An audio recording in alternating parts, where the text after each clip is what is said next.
안녕하세요. 정원입니다. 요즘같이 더운 여름엔 얼음을 참는 분들이 참 많죠. 실제로 매스컴을 통해 보도된 바에 따르면 올해 들어 얼음 소비가 급증했다고 하는데요.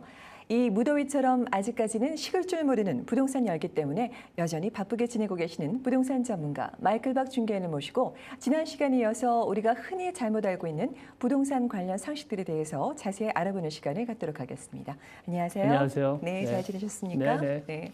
저희가 지난 시간에 나오셨을 때 우리가 알고 있는 듯하면서도 잘못 알고 있는 부동산 관련 상식들에 대해서 좀 알아봤어요. 뭐 디파짓부터 시작해서 그 외 것들. 자, 오늘은 어떤 얘기를 좀 나눠보도록 할까요?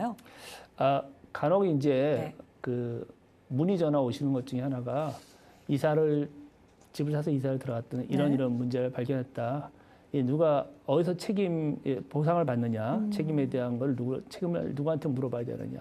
네. 이런 걸 문의하시려는데 참 그런 이제 제가 직접 그 관련된 그 중개에 관련된 게 아니기 때문에 딱 말씀을 드릴 수 없는데 거기다 전반적으로 최소한 이 정도는 그 통념적으로 사람들이 인정하는 부분은 어떤 건지 책임은 어떻게 가는지 그거에 대해서 오늘 알아보도록 하겠습니다. 네, 알겠습니다.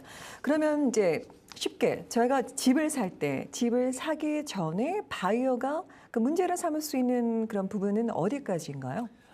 집을 계약을 하기 전까지는 충분하게 그 집에 대해서 그 홈 인스펙션도 하고 또 주변도 살펴보고 네. 그 학군이 어떤지 뭐 옆에 하이웨이가 있거나 기찻길이 있거나 심지어 비행기가 지나가는 항공 그 노선까지도 다 보셔서 그 꼼꼼하게 보실 필요가 있죠. 네. 요즘같이 이제 핫한 마켓에서는 그렇게 뭐 일일이 다 보기가 굉장히 어렵습니다. 단시간 내에 빨리 보셔야 되는데 그거는 이제 그 어떤 매물이 어떤 지역에 지금 어떤 형태로 나와 있느냐 여러 정황을 보면은 이건 좀 더 많이 좀 더 이런 부분에서 좀 더 알아봐야 되겠다든지 아니면 이거는 그런 문제의 소지가 거의 없다는 거는 좀 경험이 이제 집을 많이 사시는 분이나 많이 거래해 보신 중개인은 좀 그게 좀 보이죠. 구분할 수가 있죠. 네. 이거는 그런 걸 굳이 신경 쓰지 않아야 될 매물이 있다든지 예를 들어서 뭐 콘도미니엄을 사는데 그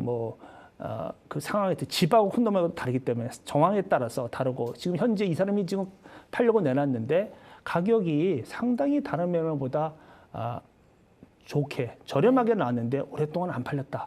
그럼 뭔가 왜 그럴까? 아니면 마켓이 굉장히 핫하고 셀러가 충분히 많은 가격을 받을 수 있는데도 불구하고 순순히 거래에 응하면서 싸게 판다. 뭐 이럴 때도 이거 왜 그럴까 한 번은 생각해 볼 필요가 있죠. 네. 그래서 이제 그런 것들도 봐야 되겠습니다. 그래서 이제 그 원칙적인 그 법에서 보는 그 시각은 이렇습니다. 네. 어떤 문제가 났을 때 컴플레인을 하고 뭐 소송을 하고 이제 그거는 처우의 문제지만 대부분의 여기서 이제 소비자들이 그러니까 집 경우에는 바이어가 알아볼 거 다 알고 사라 이런 얘기입니다. 그래서 이제 저희 전문 용어로 caveat emptor라고 이제 영어로는 let the buyer beware라는 거죠. 그러니까 바이어가 충분히 다 알고 결정하세요라는 건데 이제 마켓이 핫하면 그게 못하잖아요. 홈 인스펙션도 못하죠. 뭐도 못하죠 하면서 이제 그냥 뭐 오늘 2시에 보고 2시간 후에 오퍼 써가지고 서티파이 체크 스테이플 찍어가지고 내 거 좀 사주세요. 사정하면서 사는 그런 경우에는 언제 그걸 보겠습니까? 그렇죠. 그럴 경우에는 네. 시간적으로 쫓기는 한인도가 있어도 중개인이나 그 여러 사람을 통해서 뭐 서치를 많이 할 수 있죠. 인터넷에서 뒤져서 서치할 수 있고 저 같은 경우에는 네. 기본적으로 어떤 집을 사시려고 하는 분은 그 대상의 집, 그는 파는 분도 그렇습니다. 제가 리스팅을 받을 때도 마찬가지지만 특히 사는 분들이 이 집을 이제 본 다음에 이 ABC 123 ABC 스트리트가 좋다. 그러면은 구글에 가서 서치를 하면 구글에 방대한 정보가 있잖아요. 그럼 최소한 그렇죠. 거기서 이제 보통 구글 찍으면은 거기에 관련된 리스팅이나 선전 그 광고가 쫙 올라갑니다. 내 그 원래 리스팅한 중개인이 올린 정보 말고도 많은 중개인들이 남의 리스팅을 갖다가 자기의 매물인 것처럼 바이어로 확보해서 쫙 열 몇 개가 올라갑니다. 네. 그런 거는 별 큰 뭐 매물에 대한 정보니까 크게 뭐 볼 의미는 없고요. 좋게 얘기하는 거죠, 포장해서. 그렇지만 그거 말고 혹시 거기서 무슨 살인 사건이 났다든지, 아니면 뭐 어떤 그런 신문에 날 만한 미디어에 노출될 만한 사건하면 대부분 구글에 그게 올라와 있거든요. 그렇죠. 예, 그걸 알았을 때는 중개인이 그걸 알았을 때는 바이어한테 알려야 될 이유가 있죠.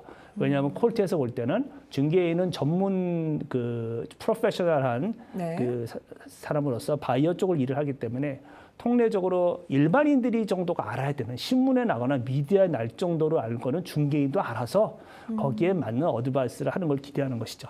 그래서 이제 많은 분들은 또 아까 처음에 서두에 말씀드렸다시피 이제 그 많은 분들이 집을 사고 나서 네. 계약하고 예, 나서. 계약하고 나서 계약을 다 하고 클로징까지 했죠. 보통 네. 그런데도 가봤더니 내가 분명히 정확하게 기억이 안 나는데 3달 전에 집을 보고 계약을 하고 세도로에 들어갔잖아요. 네. 그때는 분명히 그 방이 요게 카펫이 아니고 마루였던 것 같은데 네. 카펫이더라 한 방이. 아. 근데 그게 참 어렵습니다. 왜냐하면은 네. 그리고 어떤 때는 과거에는 이랬어요. 간혹 바이어 중에 나는 그 집을 내가 직접 가서 내 눈으로 보지 않고 샀다. 그래서 나는 그 계약을 무효하고 잘못됐다라고 소송을 그 재판소에 법정에 간 일이 있습니다. 네. 그래서 문제가 난 것들 그걸 방지하기 위해서 이제는 저희가 쓰는 그 표준 스탠다드 계약서에는 집을 내가 봤음을 인정한다는 게 이렇게 써 있습니다. 그래서 바이어가요? 그래도 네. 간혹 이런 건 있어요. 외국에 사는 바이어가 네. 자기 중개인이 캐나다에 있는데 여기 올 수 없고 인터넷에서 정보 받아가지고 대신 그 인터넷 요즘은 뭐 계약도 이메일이나 뭐 핸드폰으로 스마트폰으로까지 계약을 하는 상태니까 네. 얼마든지 계약이 가능하잖아요. 와서 카나다까지 오지 않고. 그렇죠. 그러니까 그래서 결국에는 계약, 권한을 그렇죠. 이 의임을 하는 거죠. 아니요, 자기가 직접 할 수 있죠. 사인디점은 네. 핸드폰으로 하니까 네네네네. 이제 그런 이제 앱이 나와가지고 하게 네. 됐습니다. 꼭이 팩스도 해도 되고 그래서 자기가 보지 않고 사는 경우도 있습니다. 네. 어떤 때는 제가 보면은 이 사람은 말하는 게 중개인이 그래서 손님한테 보여줬니? 그때는 중개인조차도 집을 보여주지 않았어요. 콘도인데. 네. 근데 그 콘도는 아시다시피 평형이 만약에 6호면은 11층 6호나 12층 6호나 똑같죠. 같잖아요. 네네. 그래서 자기는 그 콘도에서 너무너무나 잘 알고 사진으로 일단 색깔, 모든 컬러나 인테리어는 파악했기 때문에 내 고객도 잘 알기 때문에 자기가 와서 볼 필요도 없고 고객이 와서 볼 필요도 없다. 계약하기에. 이렇게 하는 경우도 있어요.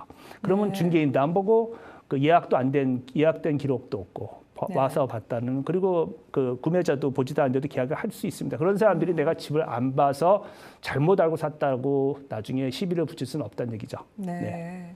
그러면 이미 지금 클로징이 끝난 상태에서 아까 말씀하신 것처럼 조금 내가 사기 전에 알고 있던 내용하고 다르다 해서 시시비비를 가릴 수 있는 그 한계는 어디까지인가요? 전에도 이제 나왔지만 그 리스팅 하실 때요. 네. 그 두 가지로 크게 나눠요. 첫 번째 부분이 어느 가격에 몇 퍼센트 커미션의 기간은 얼마 네. 정도 뭐 이렇게 나와 있고요. 그리고 두 번째 부분은 이제 데이터 폼이라 해가지고 집에 대해서 상세한 정보를 한 3페이지에서 다 기록하게 돼 있죠. 거기서 네. 이제 고의든 아니면 실수든 잘못 기입한 것에 대해서는 그러니까 셀러 즉 중개인뿐 아니라 셀러도 공동으로 책임을 질 수 있다고 말씀드렸잖아요. 네네. 쉽게 이렇습니다. 처음에 이제 집을 보셨을 때 제가 제가 직접 경험했는데 3달 전에 집을 보시고 샀단 말입니다. 그런데 이제 클로징하고 딱 들어왔더니 안방이 분명히 굉장히 이렇게 그 뉴트럴 그러니까 약간 오프 화이트 베이지색으로 했는데 색깔이 블루로 바뀌었더라. 예, 컬러가. 네네. 이거 내가 어떻게 된 거냐? 내가 당신이 알다시피 내가 이런 컬러의 방을 내가 살 사람 같으냐? 이렇게 좀 시비를 붙이시는 네. 분이 있었어요. 네. 그런데 그런 경우는 어떤 그 나중에 클로징을 하기 전에 시비를 붙일 만한 게 절대 되지 않습니다. 아, 그래요? 예, 그 정도뿐만이 아니고 일단 계약을 한 다음에 클로징 하기 전까지 어떤 그 변화가 있다고 했을 경우에 이걸 아셔야 됩니다. 사실 때는요. 내가 네. 계약했을 때 내가 계약할 당시의 기준의 상태를 셀러는 그대로 보존해서 이양해 줘야 되는 의무가 있는 겁니다. 네. 물론 한 달 계약하고 나서 한 달, 4달, 5달 후에 클로징하기 때문에 그 정도의 시간이 가지 자연적으로 마모 손상되는 거죠. 그러니까 네. 노멀 웨어 앤 테어 부분은 인정해 주는 거고 그게 아니고 갑자기 뭐 벽에 구멍이 빵 뚫렸다 이사 나갈 때 네네. 피아노 옮기다가 쳐가지고 구멍 낼 수도 있고요. 네. 뭐 그리고 없던 뭐 물이 새가지고 물 자국이 났는데 물론 이제 고치긴 했지만 네. 이런 거 부분에 대해서 그런 거 갖고 클로징 할 때 보통 이제 그 바이어가 사시기 전에 그 2번이나 3번 정도 이제 계약이 확정되면 가서 네네. 보잖아요. 근데 대부분의 한 번 마지막은 집 클로징하기 하루 이틀 전에 하시는 게 맞습니다. 네. 왜냐하면 무슨 그동안에 집에 어떤 변화 사항이 그렇죠. 있는지 확인하는 차원에서. 근데 봤는데 가봤더니 그냥 갔더니 뭐 벽에 구멍도 뚫려 있고 생각자 저기 뭐 페인트 색깔도 바뀌었고 뭐 문짝도 하나 떨어져 나왔다. 그걸 갖고 클로징을 하시지 않을 수는 없습니다. 아, 그래요? 예, 없습니다. 그러니까 당장 내일 모레 예를 들어 상관없습니다. 이사를 와야 일단은 되는. 아, 그 저쪽에다 연락을 하세요. 이렇게 왜 이렇게 됐는지 네네. 알아내고 뭐 손해배상을 받으시면 좋겠지만 네. 그 셀러가 거부를 한다고 클로징을 할 수 있는 구실은 안 됩니다. 일단 클로징을 하시고 그 네. 부분에 대해서 소액 나중에. 재판을 하시든지 이렇게 해야 되지 방법이 없습니다. 그래서 어떻게 보면 여기가 이 집 사고 파는 이런 과정이 어떻게 보면 좀 합리적이가 않은 부분이 이런 부분입니다. 계약을 하고 나서 몇 달 후에 갔는데 그때 그 상태가 보존이 안 됐기 때문에 클로징을 못 한다? 그럼 난 어디서 손해배상을 받느냐? 그렇죠. 소송을 해서 이긴다 하더라도 배상을 받는다는 건 또 2번째 문제고요. 아, 그래요? 그러니까 네. 그런 부분은 이제 아시고 그래서 그런 위험을 줄이기 위해서 항상 그러니까 집을 살 때도 이 파는 사람이 잘 보존해 줄 수 있는 상태의 사람인지 예, 그런 것까지 봐야 그런 돼요. 것도 봐야 됩니다. 네. 예, 이거는 렌트를 주고 있는 집인데 이게 수시로 그렇죠. 그 사람들도 텐던트가 바뀌어서. 주로 바뀌는 이런 집인데 그리고 집주인은 여기 살지도 않으면서 그냥 관리만 하고 있는 집이다. 이런 집은 이런 가능성이 높은 거고 딱 집주인을 보니까 이 집에서 20년 동안 살고 있는 정상적인 패밀리다 그러면 그런 가능성이 적은 거잖아요. 야. 이런 것도 이제 사실 때 감안을 네. 하셔야 되겠죠. 그러면 계약한 이후에 지금 이제 발견된 문제들 그거 외에는 또 어떤 것들이 또 우리가 흔히 접할 수 있는 건가요? 부동산은 네. 뭐 다 아시다시피 위치가 제일 중요하잖아요. 네. 어느 동네에 그래서 로케이션. 이제 로케이션 3번 얘기하죠. 네, 로케이션 로케이션. 3번. 네, 3번 얘기하는데 이제 중개 입장에서 모든 이제 문제와 그를 날 거를 방지하고 책임도 자기뿐 아니라 자기가 같이 위에 일하는 고객까지도 책임을 질 수 있는 부분에 대해서 미리 예견을 해서 디스클로저를 해야 됩니다. 모든 걸 잘 밝게 된다는 얘기거든요. 네. 그래서 디스클로저를 역시 또 3번 얘기합니다. 디스클로저, 디스클로저, 디스클로저. 그건 무슨 네. 말이냐? 문제가 될 것이 분명히 보인다면 미리 얘기를 하는 겁니다. 미리 밝힙니다. 밝힌 거에 대해서는 책임이 없습니다. 네. 숨긴 거에 대해서는 책임이 있습니다. 예를 들어서 이런 겁니다. 벽 뒤에 벽의 그 옆에 한 면이 아주 비싼 유리로 돼 있어요. 거울인데 좀 뭔지 특별한 특수유리인데 굉장히 네네. 좋습니다. 근데 카우치가 있는데 카우치 모양이 거기가 좀 옆으로 이렇게 붙여 있단 말이에요. 그래서 보니까 뒤에 금이 같더라고요, 유리가. 네. 그걸 가리기 위해서 이렇게 카우치를 밀어놨다든지. 네. 그리고 벽 뒤에 구멍이 나서 이렇게 벽에 갈라지기 있는데 그림을 액자를 걸어놨지. 이거는 숨긴 게 되는 겁니다. 네. 그래서 기준은 어떻게 했느냐? 집을 보러 왔을 때 그 바이어 후보자가 왔을 때 집을 봤을 때 눈으로 봤을 때 보이는 문제는 책임이 없습니다. 예, 네. 아예 공개됐으니까. 근데 숨긴 게 내서 나중에 드러날 수 있는 문제 있잖아요. 지금은 당장 문제가 없는데 비만 오면은 지하실이 물이 샌다든지 네. 조금만 비만 오면 뭐 지붕에서 물이 새서 방에 물이 들어온다. 이런 거는 나중에 드러나요. 지금은 모르죠. 네. 내재되어 있는 문제죠.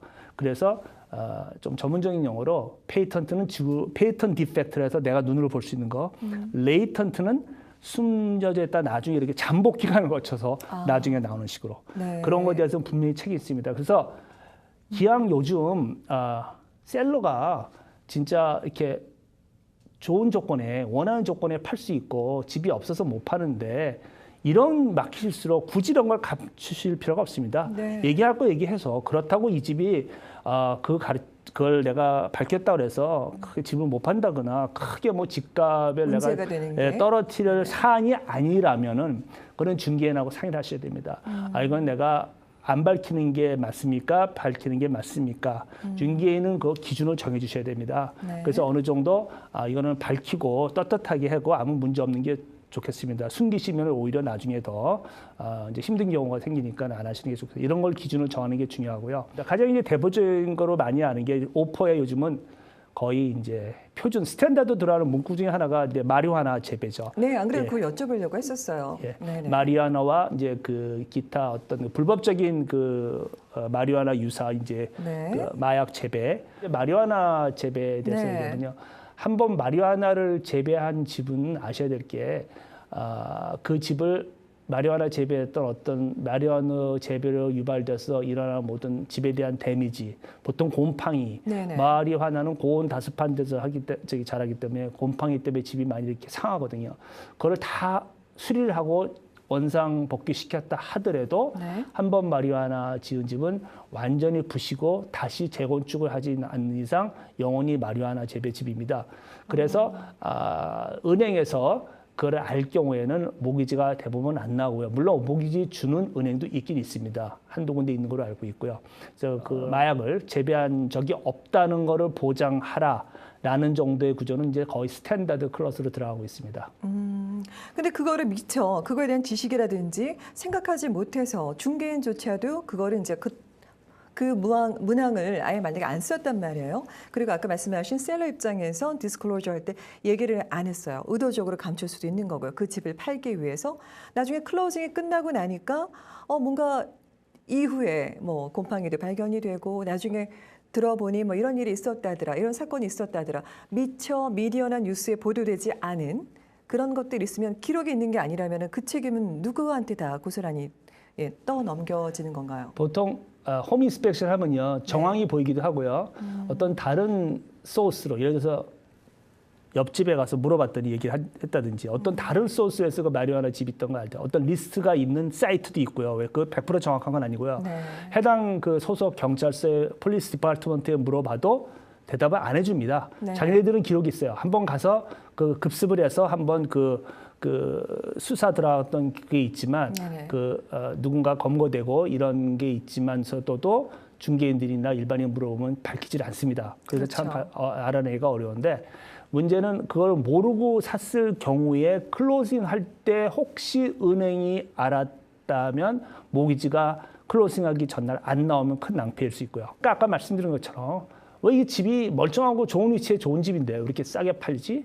근데 테넌트였단 말입니다. 네. 예를 들어서 세를 넣었어요, 몇 년 동안. 그러면 조금 보통 마리화나 재배는 집주인이 한다는 것보다도 테넌트들이 그냥 이렇게 집주인 몰래 들어가서 전문 그 마약 재배업자들이 많은 돈을 캐시로 주고 전화번호도 없고 셀폰만 있고 주소도 명확하지 않으면서 다른 데보다 시세 높게 주고 해서 그래서 하는 게 많거든요. 네. 네, 그런 테넌트였다. 오랫동안 좀 싸게 팔고 지역적으로 좀 의심이 갈 만한 집이다 하면 일단 의심을 하고 좀 알아보실 건 아셔봐야 되는데 아까 그 문구를 안 넣었다 할 경우에는 네네.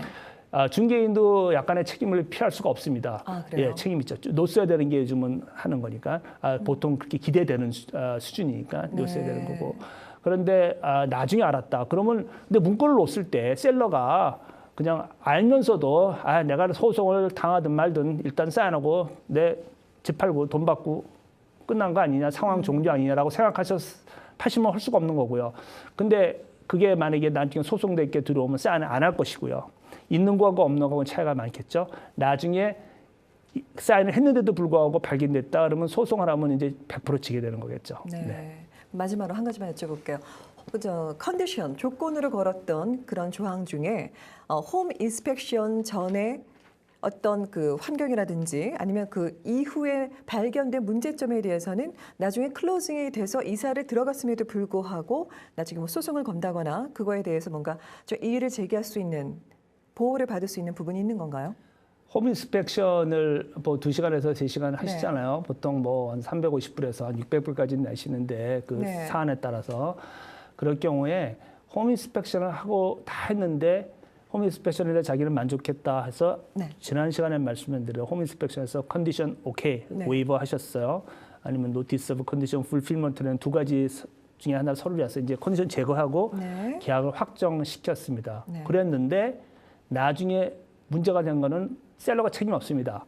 왜냐하면 바이어가 충분히 확인할 수 있는 전문가 홈 인스펙터를 불러서 했기 때문에 셀러가 책임이 거의 없다고 봐야 되는 건데요. 그렇다고 홈 인스펙터가 또 안 하고 산 거로 가면은 홈 인스펙터까지 안 한 거에 대해서는 뭐 바이어가 다 그 모든 문제를 인정하고 산 거잖아요. 예, 그렇기 때문에 홈 인스펙션은 뭐 나중에 문제 발견해서 소송 이런 차원이 아니고 최소한 내가 그 집에 대해서 꼭 중요하게 알아야 될 것만을 알고 결정을 해야 되겠다는 차원에서 하시는 게 맞는 거고요. 근데 문제는 요즘 같은 거는 핫한 시장에서는 홈 인스펙션 못하는 경우가 많습니다. 맞아요. 그럼 또 정황을 보셔야 돼요. 이게 몇 년 된 집이냐, 어느 지역이냐. 이 지역인 예를 들어서 집의 기둥을 갉아먹는 흰개미, 털마이트가 나오는 지역이냐, 어떤 문제가 있는 집이냐, 레이돈 가스가 많이 있는 지역이냐 네. 등등 이런 정황을 보고 이게 70년 된 집인데 예를 들어서 다운타운 쪽에 집주인이 25년 살았다. 육안으로 보더라도 뭐 그러면은 홈인스펙션을 굳이 안 하고도 20년 동안 산 거 보니까 뭐 그 어느 정도의 위험 부담을 갖고 판단하시는 건 바이어의 그 결정 사항이고 위험도 갖지 않으시는 거죠. 그래서 요즘은 좀 현명하게 그런 문제가 있을 거라고 의심이 충분히 될 만한 상황에 집을 파시는 셀러라면은 당연히 하셔야 될 게 아니게 제가 권장하는 게 홈인스펙션 미리 하세요. 네. 셀러가 돈 들여서 하셔서 리포트 다 해서 리스팅에 올려놓으면은 와서 보시고 최소한 그거를 믿거나 말거나 왜냐하면 셀러가 자기 돈 지불해서 고용한 사람이니까 바이어가 또 안 믿을 수도 있겠죠 리포트에서. 예. 네. 그렇지만 없는 것보다는 훨씬 낫습니다. 네. 그러면은 멀티플 오퍼 상황을 유도할 때 바이어 쪽에서는 최소한 그거를 알고 그 좀 자신 있게 가격도 좀 더 좀 이렇게 올려서? 거리끼리 올려서 네네. 예. 그렇게 좀 자신 있게 할 수 있도록 그 환경을 만드는 것도 파시는 전략 중에 하나라고 보겠습니다. 네, 잘 알겠습니다. 지난 시간에 이어서 오늘까지 또 저희가 꼭 알아야만 되는 그 일반적인 상식들에 대해서 또 그동안 알았지만 잘못 알고 있는 상식들에 대해서 자세한 말씀 감사합니다. 오늘 말씀 감사합니다. 감사합니다. 네. 누구나 자신을 돌아보면 부족한 게 많다는 걸 깨닫게 되는데요. 이처럼 세상엔 어느 것 하나 온전한 것이 없습니다. 그러나 그렇기 때문에 더 열심히 살게 되는데요. 비록 많이 부족하더라도 가끔은 내가 나를 어루만지면서 스스로를 격려하고 감사하는 하루하루를 보내시기 바라며 저는 다음 이 시간에 다시 뵙겠습니다. 시청해주신 여러분 고맙습니다. 본 프로그램은 메이크업 협찬 미라전, 헤어 협찬 김은한 헤어살롱 제공입니다.